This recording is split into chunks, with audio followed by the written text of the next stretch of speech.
As the movie starts off, we're treated to a futuristic aircraft landing. And no, it's not the latest SpaceX prototype.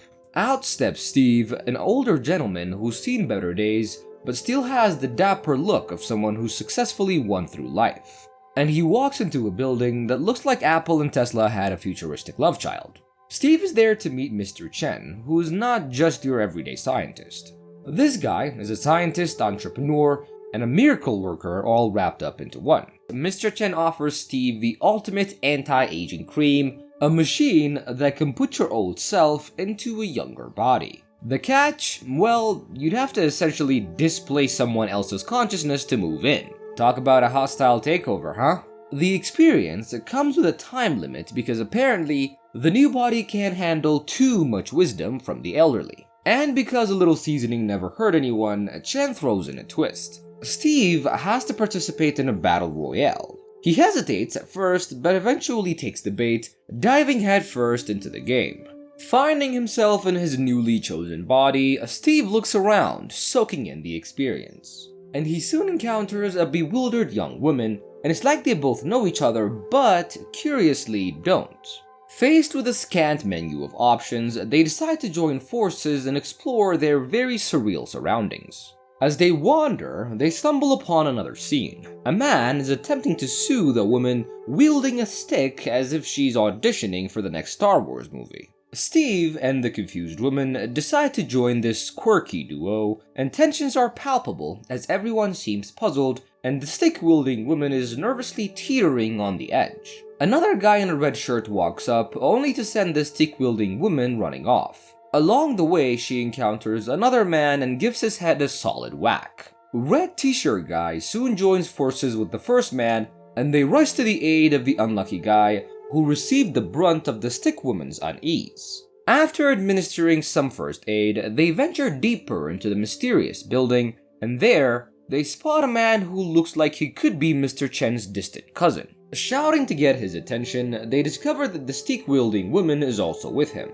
She informs them that they're all stuck in this confusing reality and promises to show them something significant. As they walk, they encounter 3 more women who readily join them. Their exploration leads to a room where a hologram of Mr. Chen materializes, further mystifying the group and setting the stage for what's yet to come. The hologram of Mr. Chen delivers quite a bombshell. He tells them that they're in essence wealthy and influential seniors taking on a youth vacation in the bodies of the young. However, it's not all fun and games. It's a game of life and death, literally. Memory loss is a side effect of the whole old brain meets young body deal, so they're naturally confused. And here comes the rules. One person has to die every hour. If not, the Grim Reaper picks a random name out of the hat. And get this, they have to know who they're killing in terms of their original bodies, otherwise the would-be killer bites the dust. Chen caps off his cheerful TED Talk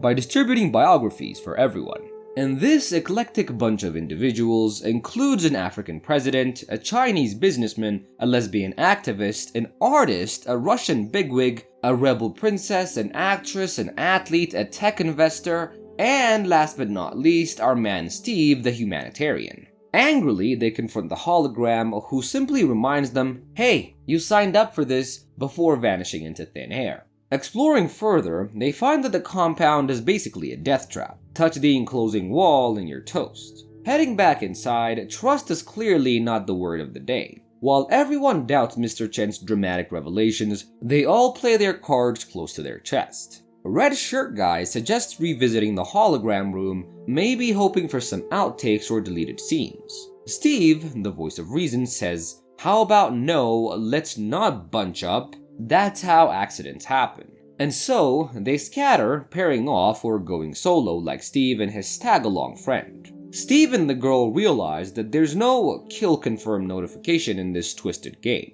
Both agree that killing isn't their cup of tea, because duh, who wants that on their vacation to-do list? Anyways, Steve urges discretion, suggesting that they keep their identities a secret. The girl agrees, but then points out that the whole point of this thing was to enjoy the perks of a younger body. Taking this advantage to heart, they decide to explore those physical peaks in the most intimate way possible. Ah, young love, or whatever this is. The tension is thicker than grandma's stew as everyone goes in their separate way. The guy who got a head bonk earlier is now collecting and sharpening rocks that he's preparing for Stone Age Olympics. Keeping an eye on everyone else is the new norm, but that doesn't stop one of the late joining trio of girls from making her move on Red Shirt Guy. He's in the middle of some staff practice when the girl shows up, and needless to say, the staff gets dropped faster than a hot potato, and the two share an intimate moment. Elsewhere, two of the last joining girls get chatty about their lives and eventually share a kiss. But then, plot twist, one shoves the other away, accusing her of not actually being a woman, but a male professional athlete. Looks can indeed be deceiving, I guess, and in a dramatic move, she pushes the accused into the electrified wall, reducing her to ashes quicker than you can say, "Did that just happen?" And pretending to be the innocent party, she runs off, screaming for help. Steve and his female companion see this whole affair unfold, and the girl then darts into the hologram room to check the identity of her ashy victim. She nails it, but not without catching the eye of the Chinese businessman who witnessed her deeds. After the clock ticks down the obligatory hour, everyone regroups in the hologram room, and the ash maker claims that she's found her victim toasted near the electric fence. It's a stalemate, and no one knows if the fence or another player was the culprit. So back to their separate corners they go. Mr. Head Injury, now rock collector extraordinaire, decides it's go time, and he spots Red Shirt Guy and his romantic partner, and another guy just hanging out, cause I thought maybe chilling might be a bit of a stretch under the circumstances. And in a surprise move, Mr. Head Injury ambushes them, snags the girl, and attempts to get the 411 on Red Shirt Guy. "I've seen you two get all lovey-dovey," he claims menacingly, and when the girl says that she didn't discuss any personal matters, he drags her off, and the others give chase. He then resorts to torture and gets her to spill her supposed name and then kills her. But wait, there's more. In a deliciously ironic turn, he drops dead too. Turns out she gave him a fake name. He was actually the African president and she was the singer. It's back to square one, as everyone decides that sticking together is about as good as an idea as a screen door on a submarine. Returning to their private stuff, Steve and his female companion enjoy their newfound youth. Meanwhile, Stick Girl and Miss Ashmaker, who've teamed up, are also engaging in similar activities. Post-passion, Steve falls asleep and starts sleep-talking, and an unexpected glitch in the system briefly wakes him up, and his companion overhears his sleepy chat with Mr. Chen. She then tries to force him into revealing her identity, but Steve kills her in self-defense. At the same time, the two female allies have a falling out, leading Stick Girl to stab Miss Ashmaker in the arm, causing her to flee. Using what can only be called gut instinct, or perhaps plot convenience, Steve identifies his companion as an actress. On his way out, he bumps into Miss Ashmaker, and he calls her out on her lethal behavior, telling her that she's next on his list. Terrified, she runs straight into the arms of the Chinese businessman, and the man thinks that she's the actress and sends her packing. But upon returning to the hologram room, he flips out when he realizes his mistake. Taking a wild guess, he correctly identifies her as the lesbian activist. Red Shirt Guy and another man watch this drama unfold, possibly reconsidering their career choices in the high-stakes game. Steve then joins forces with Stick Girl, and she's got a hunch that he's the humanitarian, but he zips it, following the golden rule of this twisted game. Don't ask, don't tell. She questions him about the death of his companion, but Steve holds his ground. Truce called, they decide to go on a power-up hunt, and then, in a move that could only be labeled as both genius and desperate, the Chinese businessman decides to go over the wall. Steve and Stick Girl run into him, and trying to show him the error of his ways, throw a stone over the electrified wall. Oops, that act somehow blows Steve's cover as a humanitarian. Everyone's fingers hover over their metaphorical kill buttons, but Steve drops some logic. How do we even know the computer is making the kills? The first death was clearly a murder, and grudgingly, they all agree. It seems Steve has bought himself some time, and maybe, just maybe, a thin sliver of trust. The tension is palpable as the remaining players gather by the pool, counting down the minutes to the next deadly deadline.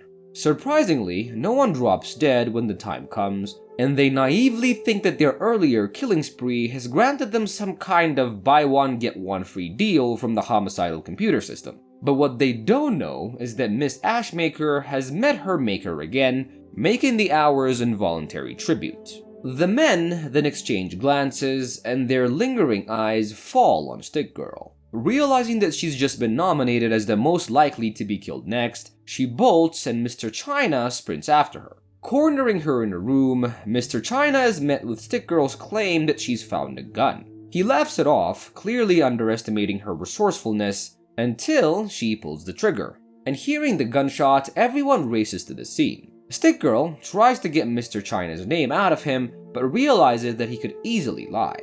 And in a baffling move, he leaps off the building, thinking that this will force her hand in the twisted game. Stick Girl, now genuinely confused, heads to the hologram room only to be ambushed by the man that she had previously threatened. Ironically, she doesn't need to identify Mr. China, he's basically killed himself. Another twist, the man tries to seduce her, but Stick Girl reveals the gun is empty and stabs him instead.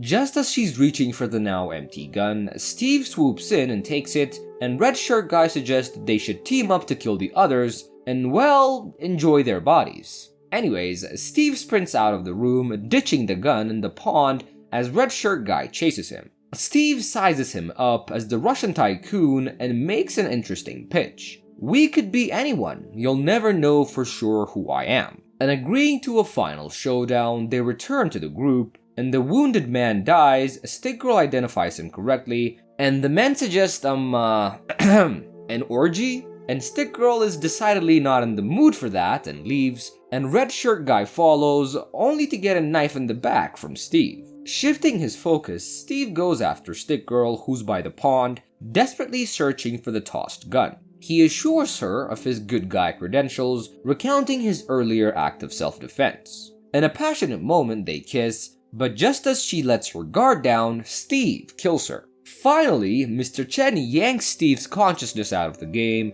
and hungry for eternal youth, Steve says that he's willing to pay any price. Mr. Chen hesitates but eventually consents, and in a very cruel twist, it's revealed that Mr. Chen has merely altered Steve's perception. His body remains old, but his mind believes otherwise. Completely unaware of the scam, a jubilant Steve drives off, convinced that he's in a youthful new body. And Mr. Chen, ever the entrepreneur, moves on to his next victim, and the credits roll.